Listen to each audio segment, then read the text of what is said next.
So the next speaker is Dr. Isaac Schiefer. So we're also switching sort of to University of Toledo presenters for the next couple of talks. So Dr. Schiefer is in the College of Pharmaceutical Sciences and is also, I guess, we're new collaborators, new colleagues. We've had a lot of fun thinking about how to integrate bioinformatics with his program of research and how he can help me learn things like the difference between a lead drug and a target drug and all that. Targets.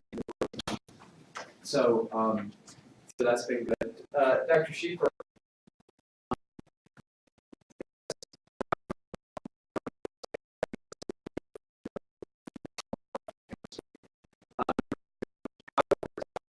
And he's currently an assistant professor and ED in drug development programs in his department of the College of Pharmaceutical Sciences. And as I alluded to, we're going to shift a little bit more towards I learned this week that zero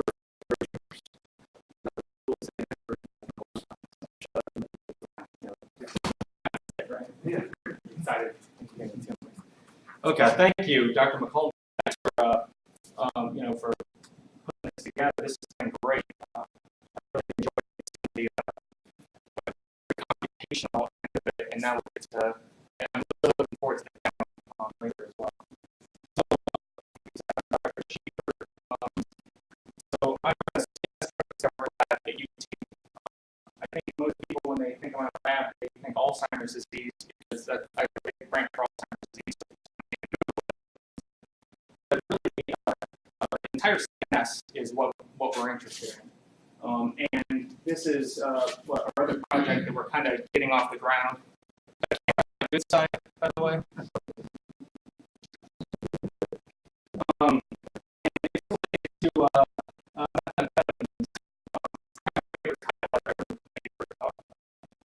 okay. So these are zebrafish. These are captured zebrafish. So they're not normal zebrafish. They don't have pigmentation. And we're going to take advantage of that in some of our application. So this is from my specific aims page for this grant. So this is the one figure. So this is the Lord of the Rings. So I think it's really important in science. One of the hardest things to learn is how to put together an entire project into one figure. And if you can do that, I think you'll have a lot of success in grant writing and in writing manuscripts, right? Table of contents graphics. It's ultimately what that is. So this is the figure that I think got this project funded from my end.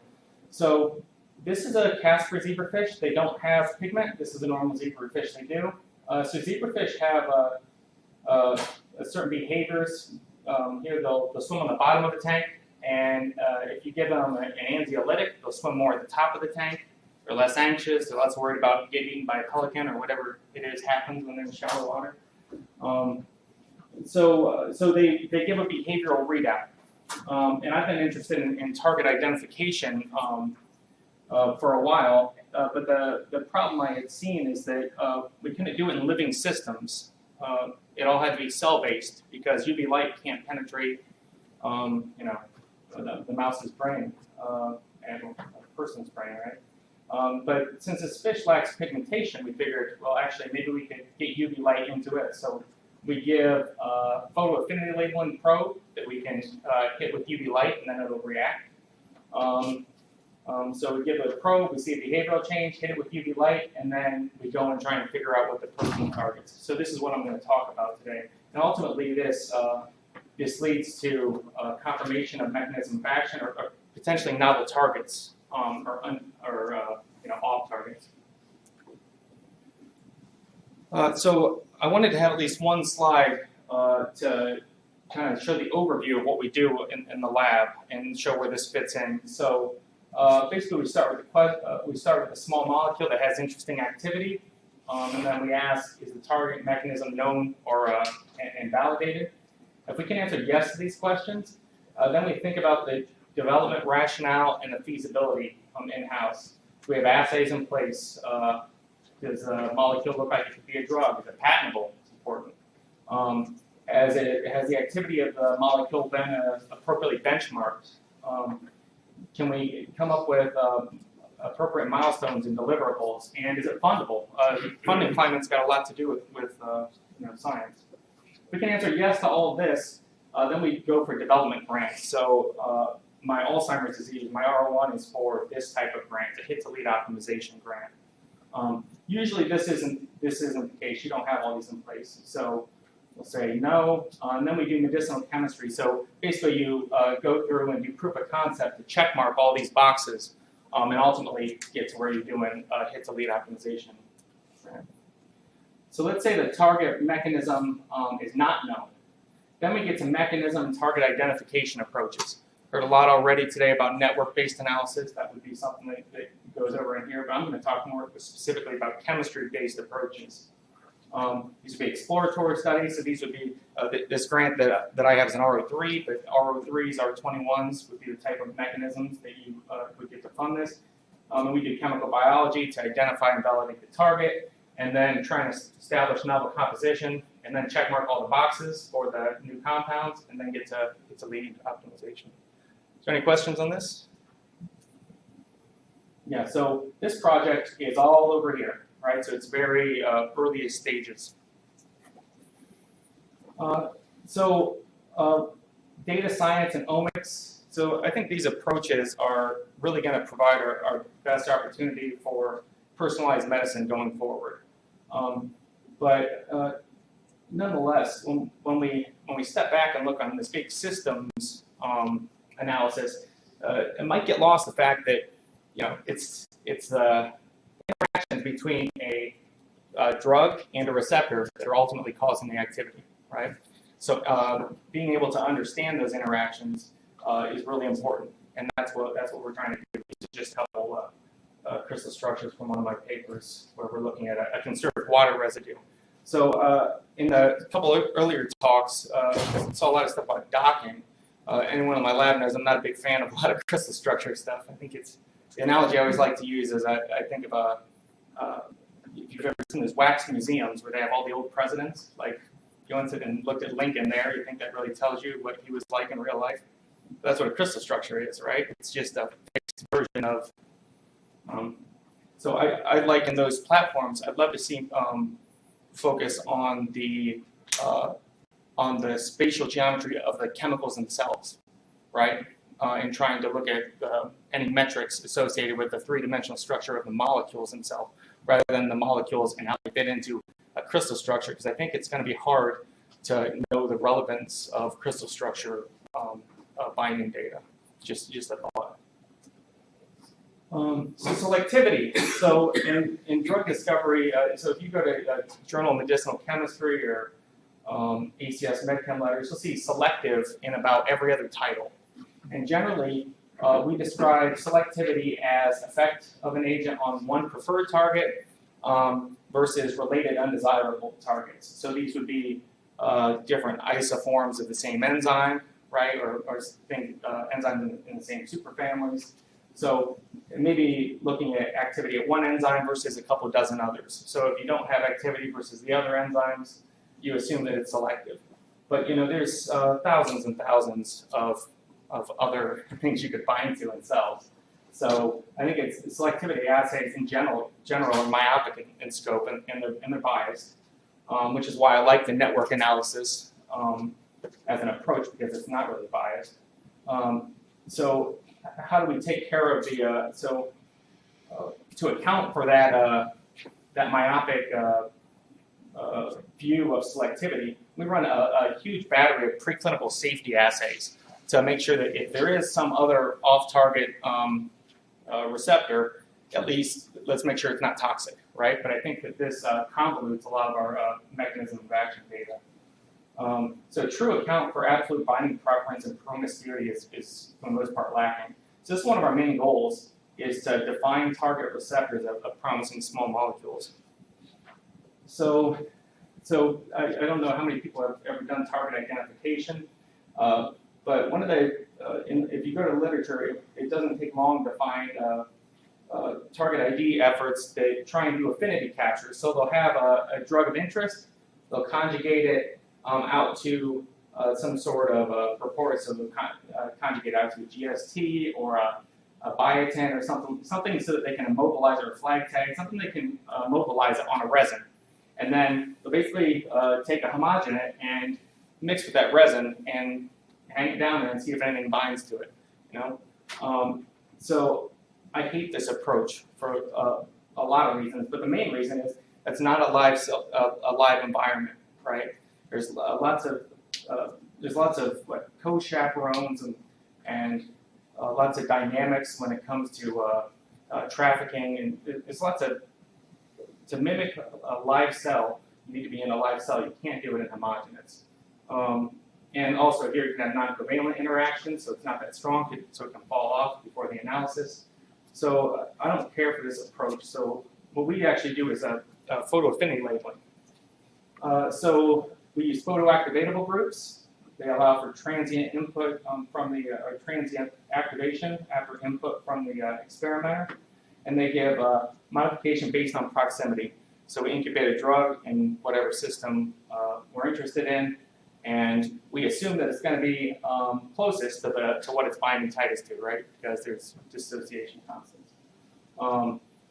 Advantages of this is a lot of these are stable without UV radiation, but covalent modification, covalent modification assures that it doesn't dissociate. You can have high background as a disadvantage. And applications are usually limited to in vitro studies because you have to irradiate it with UV light. So when I say UV light or photo affinity labeling, so photo affinity labeling is basically, when I say that, think black light party, right? So we're just hitting it with a lot of black light, and that's ultimately activating so that your pharmacophores, that's the part of the molecule that's responsible for the activity, or proposed to be responsible for the activity, it's binding the receptor. You have the photoactivatable group, you hit it with UV light, and then it forms a covalent attachment, right? And if you're lucky, you can incorporate this group into the pharmacophore itself. So I don't want to get too much into chemistry, but click chemistry I just thought would be useful because this is the #1 reaction in chemical biology that we use to conjugate two things. It's a 1,3 dipolar cycloaddition. So azides and alkynes are not found endogenously. And this reaction has high efficiency in water. It's very sharp, what's called a spring-loaded chemistry. So basically, if we have, let's say, our photo-labeled complex between a probe, a photo affinity labeling probe, and a receptor, we can click that to an azide with a fluorophore on it, and then run a page gel and see what lights up, right? So these bands would be putative targets. And then we would run competition experiments with a lead compound prior to the photo affinity labeling, see if we can compete off certain bands. There's going to be some background associated with the readout. Or you can click it to a magnet, right, to a biotin, and then purify it. So there's 3 steps to this approach: visualize, purify, and then identify by proteomics. So here's an example. So this is work I did at Northwestern, which is still, we're doing some experiments to address some of the reviewers' concerns. But basically, this is a pharmacophore. So the pharmacophore is a special sauce of the molecule. This is our conjugation site to hook up the reporters. This is the photoreactor group. We incubate it in live cells. And long story short, when we visualize it, we see a distinct band. We can compete that band off. This is TOC graphics, so there's a lot more gels in this. But and then once we think we know what the targets are, we purify it, and then we identify it with proteomics. So HSP27, this small ATP-independent heat shock protein, was by far the most apparent. So I lived in Chicago for a while, and when I used to ride the bus, when I get off, they would say the name of the stop, and sometimes they would say other things, and they'd repeat it in Spanish. And I always kind of like that, because you're kind of learning, slowly. But the thing I didn't like is it always said the same thing. Like, I thought they should change it every week. That way people are slowly learning other languages, And I'm going to take this approach with Rob back there in the corner. I don't know, maybe you know more chemistry than I think, but you're MD in your title somewhere, right? So we're going to go really slow, and over the years I'm going to break you down chemistry stuff. So this is a phenyl ring. This is 2 carbons, ethyl, amine, right? Easy. So these are phenethylamines. This is the class of drugs that we're going to do our target identification on. Amphetamines, methamphetamine, MDMA, which is what's known as Molly or ecstasy, cathinones, methylones. So a lot of these psychoactive agents are being produced in outside of the United States, but they're available for purchase by mail. And you know, America's youth. So I think in America we tend to have this idea that anything we purchase and eat, it's been, you know, anything you ingest, there's been some quality control associated with it, right? We're almost protected because of the FDA and how great they are with protecting us, right? And the kids don't realize some of these can be really harmful and even have lethal effects. And right now we have a really poor understanding of toxicity and episodic lethality related to these agents. So that's what we're working on, and that's what Scott Hall is also working on. He has a NIDA grant to look at similar things. Okay, so probe design. So this is a phenethylamine scaffold. So to design it, so we know what we want to look at. We want to look at these classes of molecules. We'll start with just methamphetamine as a simple starting point. So to design a probe, we need to know some data about structure-activity relationship. Here we know halogenated and alkylation are allowed. You can extend out here. You have to have balanced hydrophobicity, of course, which this molecule does. Activity relative to the lead, that's the first thing we need to validate once we make the probe. And you need to be able to make it, right? We also need a photoreactive group, right? So that was methamphetamine. We're going to add on this azide so we can covalently attach when we hit it with UV light.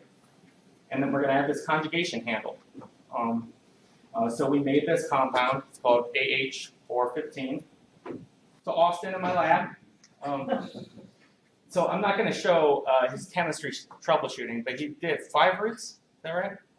4 or 5 roots in 6 months of work to get that one compound, right? And because this isn't a chemistry audience, I can't talk about it, but let's just tell you, Austin did a great job making that. It's not easy to make some of these things. So Austin's a 4th year and an exceptional student.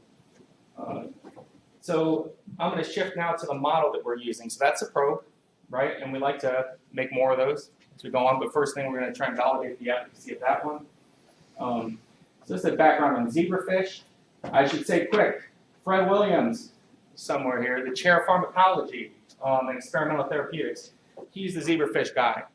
I'm learning on the way that Rob talks about bioinformatics and learning on the job. I'm learning zebrafish on the job, right? So he's the zebrafish guy. So if you need to talk about this, feel free to approach me, but I'm probably going to send you to him if you have a really technical question.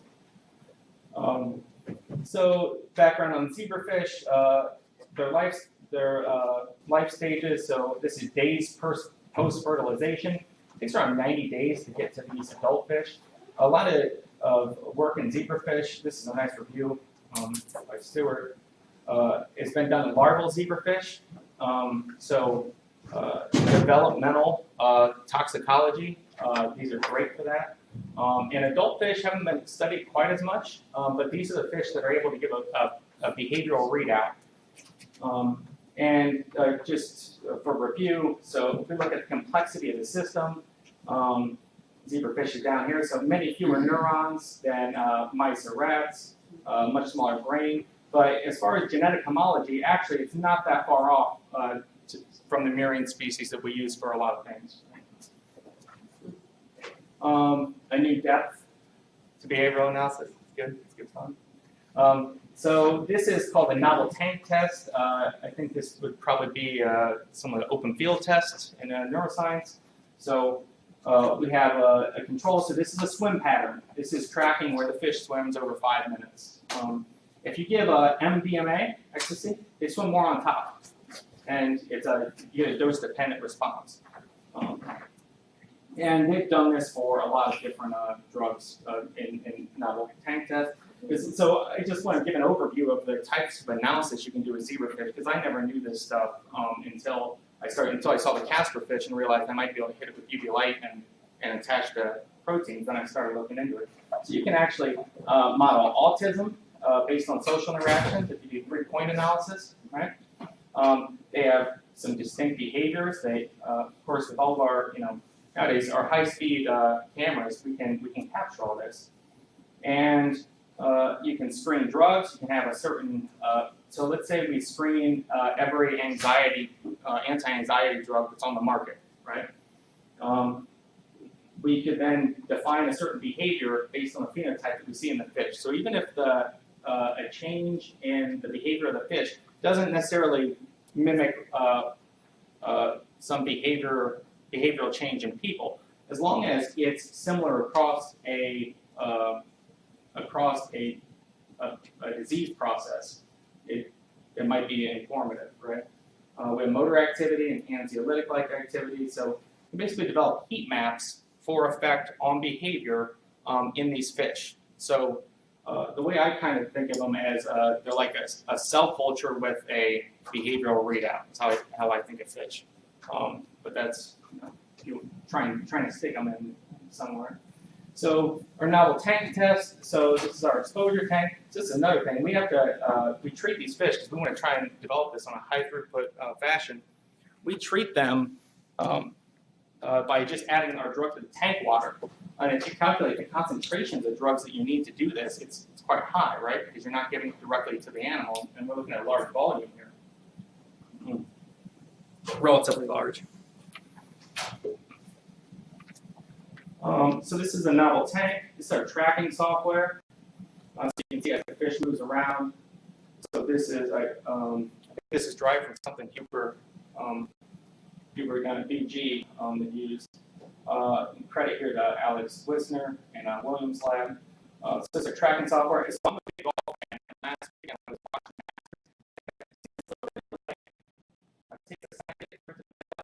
I kept thinking about, like, you see the ball and then the yellow thing. It's the same software, right? So that's Tiger when he put one within 3 feet on 7 last Sunday. And all of this is Alex Wisner. So he wanted to give me a good picture of him, so I Googled his name. And he's a first team All Ohio.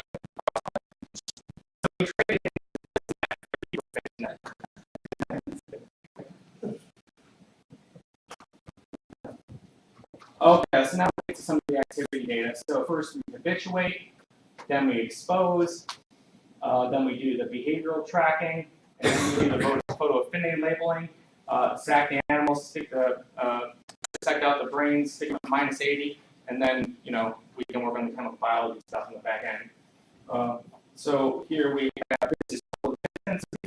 So basically we track every X and Y coordinates of the entire analyses that we can do, but these are two of the main ones that people look at. Look at total distance swam and total number of times going in the top. Remember that's they have a certain an anxiolytic or stimulant. You think they might spend more time in the top. Here's our vehicle. So methamphetamine. These are the same concentrations. So we wanted to match up with literature. So 5.40 for methamphetamine. But we wanted to have for molecular weights difference. So these are equivalent doses. So no effect at the low dose. As we get to higher doses, we start seeing effect in total distance swam, so we swim less. And when we get to total top entries, actually we see a nice dose response with both of the agents, methamphetamine and the photo affinity labeling drug. So we experiments. Okay, so exposure phenotype. So there we're actually comparing, and we have more processing to do there to see what else we can fish out of the data. But actually, in the exposure tank, you can see a difference in their behaviors. So here's a vehicle. This is after 15 minutes in the exposure. They're exposed for 20 minutes total. Here's methamphetamine, and here's Austin's probe. Notice how how mobile this guy is. And these guys are kind of in this, I don't know, how people that are on drugs look, I guess. So the bottom line is the probe has activity similar to the lead. right? That's the main point of what we're trying to do here. Validate that it has activity relative to the lead, and then go find the targets. We also submitted this to Brian Roth's psychoactive drug screening program. We got one bit of bad news. It's not so, if anyone's familiar with methamphetamine, you know these transporters are really important for its activity. Dopamine, serotonin, and norepinephrine transporters. And our probe actually doesn't bind or doesn't displace the radioligand. This is a radioligand binding assay. This control that Austin made works. Methamphetamine really does in that system. So one problem though that you can have with this group is, and we have to check the stability because they run this over several weeks, so it's possible that some of it broke down or something like that. We'll have to do some double checking, but all in all, it has activity similar to, and that actually might be a good result because it might mean that we're going to find some off target that's not just one of those transporters that everyone knows or thinks they know is responsible for the activity. Okay, so now we're here. Sacrifice and use modern chemical biology techniques. This is what we're working on right now. A student in my lab, Ethel, is working really hard to do the fluoroimaging gel. So she's clicking to a fluorophore and then looking for bands on gel. And as soon as we start seeing some distinct bands, we'll do competition studies where we'll have a certain amount of the probe, and then we'll add different amounts of methamphetamine and see what we can compete off. So one last thing, because I thought this was really cool. So for my other project, we make nitric oxide mimetics, and we've been playing around with coming up with a structure of a nitric oxide mimetic that has a fluorophore attached to it, and when it gives off NO, it actually loses fluorescence. The idea. But as a proof of concept, to see if the UV light was actually penetrating these fish, we thought to just give one of these NO-mimetic fluorophores to these fish. So we shine UV light on these, and we turn the lights on. So you can see these are normal fish. They don't light up, and then one Casper fish that we didn't give anything to also doesn't light up. But the ones that we give two of these fluorophore type compounds do. So what this demonstrates to me is, so you give each of these and we add them all together, right? It just, you will record it. It's the sound's on. The sound on. Oh, that's a bad one. I gotta make that. Yeah, are we gonna talk about schizophrenia later? Can they hear your voice? So anyway, what this proves to me is that UV light can activate, black light can activate small molecules inside of this Casper fish, but you wouldn't be able to do it in these other fish, right? So it's a proof of concept for that. And this is done by Ethel. So Ethel, these are compounds. Well, this was done by me, Alex, and Heather in Williams' lab, but Ethel made these compounds. Okay, so acknowledgement. So again, Dr. Williams, he's the zebrafish guru. So Scott Hall's his DAA license that we did all the methamphetamine stuff with, right? Dr. Messer, good consultant for projects. Austin, Ethel, Caitlin's done some of the scale-up chemistry. She's not here. So she's an undergraduate, has been with me for 3 years, and she just got into Michigan dental school, right, best in the country. So she's pretty pumped up. She's out. Corey's doing some chemistry as well. Alex, Sydney, and Heather for their help. Of course, funding. So this RO3 and this RO3 are based on zebrafish approaches to understanding toxicity and lethality and mechanism associated with bath salts. And I'd be happy to take any questions at any time. Thank you.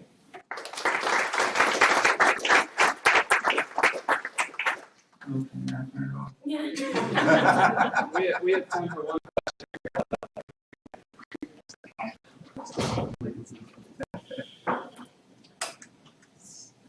Isaac, you start hearing voices now? Thank you, Dr. Okay, turn it off. Nice presentation. Yep. I'm not a chemist, but I was wondering, for two questions in one. When you put the ISI in the barrel position, is that gonna affect the electronegativity for the compound at all? Is it going to affect the what? The electronegativity of the compound. Like how, if you put something in the aromatic rings in the barrel position, it's kind of like affect the electron withdrawal and electron donating group. Yeah, well, yeah. Like the other question though, is there any possible way the ISI interact with the ATP oriented in the body at all? So is there any way it interacts with binding? Like yeah, like ISI like get affected by any molecules or metals in the body. So thanks. So the Isaac, talking to the mic. So we understand the structure-activity relationship of those compounds. And what that means, yes, you're correct. It will change the electronics of the aromatic ring. But we thought going in that would be tolerable based on our knowledge of the structure-activity relationship. And I didn't quite get the, so the second question you're asking is the azide going to make it so it can't bind? Or are you saying is it going to have promiscuous binding? Or Yeah, it's like how is that? You know, sometimes when you put the azide in the zero position, it affects the electron negativity situation. Like if it's like I just wonder if it's like electron withdrawing group. So would it make or whatever in the alpha position or in the ortho position the share the area of electron? Sure. So I guess the best way to say it is that I don't think the aromatic character of the electronics, the aromatic character, are that important. So there's probably not pi-to-pi stacking that are really responsible for that, for the binding in that site. No.